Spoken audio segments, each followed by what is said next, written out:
Welcome to Shom Achshav on the Daf. Shir sponsor Lo Nishmas Am Yaakov Shalom Leah Basitzchok.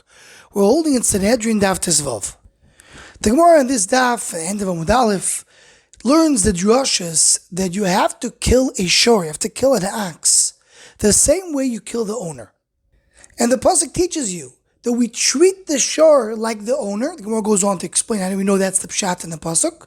But the maskar of the Gemara is that the Torah is telling you that the same way you have a miso of a adam, that's why you have to have a miso of the shor as well.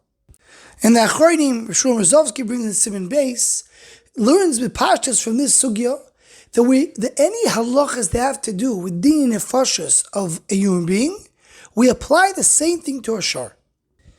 And this leads to a big discussion in the Rishonim, and the one who speaks it the most in length is the Ramban al Torah and Parshas Noach and Bereshis Perek Tet Pasuk Hey, that it says over there that Kadosh Baruch Hu is going to come and demand when a person dies, he's going to come and demand his blood from his killer, either a human being or miyad kol chaya edrushenu. I'm going to ask it from every chaya. So there's two ways to understand this pasuk. Either it means is that HaKadosh Baruch Hu will kill the murderer either through human beings or through animals, or the pshat is that HaKadosh Baruch Hu is going to demand the murder of a human being from an animal. If an animal killed a human being, HaKadosh Baruch Hu is going to come against the animal, Kivyochel is going to come and demand from the animal a payment for the fact that she killed a human being. So Ramban says, if you understand like the second way, that the HaKadosh Baruch Hu is demanding for an animal to pay for the fact that an Adam died, that means you're punishing an animal. You're giving an oynish for an animal for killing an Adam. So it says the Ramban, it comes out from here, there's such a thing called a punishment for an animal.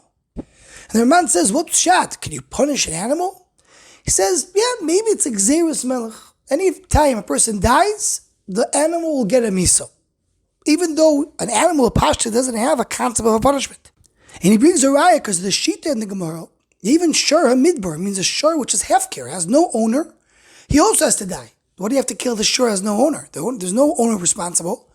Pshat is because you're just punishing the shor. It's Xeris Melech, you give a punishment to the shor.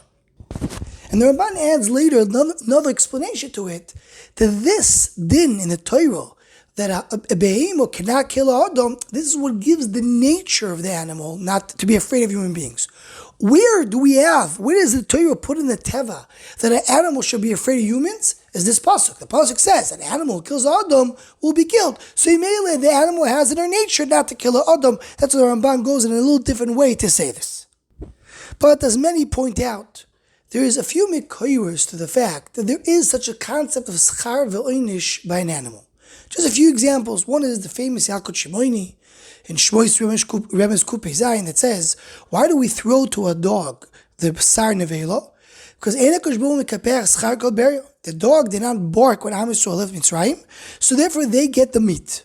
So you're paying the dog for something they did. And the Sefer Kolboy was written by one of the Rishonim. It's brought down, why do we have a mitzvah of Kisui Adam, specifically by a chaya and a oif and not by a behemo? You don't have to cover the blood of a behemo, but you do have to cover a chaya and a oif. So he brings, based on a medrash, that when Rivka met Yitzchak Avinu, so her besulim fell off. And Yitzchak was chosheh Eliezer, maybe he did something improper with Rivka. So Eliezer came and showed Yitzchak where is the blood of the besulim of Rivka. What was keeping this blood safe, that should not be erased? There was some chaya that came there and kept the blood. As a reward for the fact that the chaya kept the blood of the besulim of Rivka, we have kisui adam by a chaya. And the oif was the one who taught Cain how to bury Hevel. So therefore you have kisui adam also by a oif. So you see again, concept of reward to a chaya and oif. Rav Yosef Engel discusses this topic by Arichus in the Sefer Beisa Oitzer Chelek Aleph Klal Nun Hey. And there he brings a medrash. The medrash with his Rabbo, Pasha Chavov, says, the way he explains it, Yosef Engel, is that the only one who can be punished for an Adam is an Adam. Meaning when an Adam does something bad to another Adam, he gets punished. Even an animal. Even an object gets punished for killing an Adam.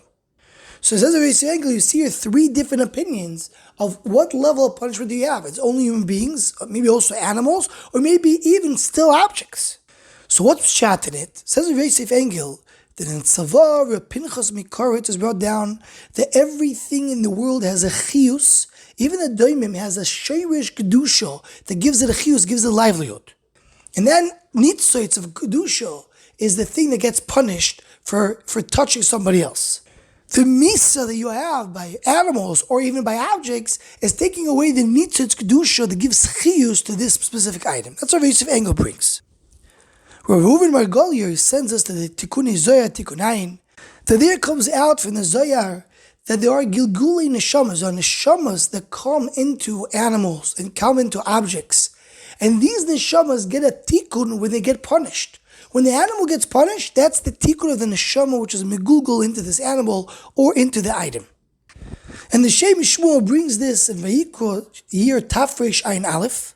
He explains by Arichus that some neshamas have their oynish is to be misgalgel in a behemo. And if there is zoiche to misgalgel behemo to oyro, who becomes a korban or has shchita, and if not, they have other ways they have to fix themselves. And all these punishments that we're mentioning regarding animals, regarding items, is because of the neshamas that misgalgel into these items.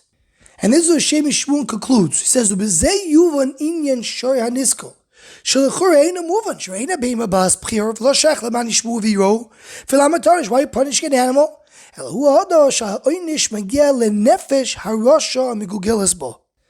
you have a little bit of a havana, some kind of tfiso. How is it shaykh to have a punishment by an animal? Anyone who wants to join the Shomach Shava email list to what to go, please email shomachshava@gmail.com.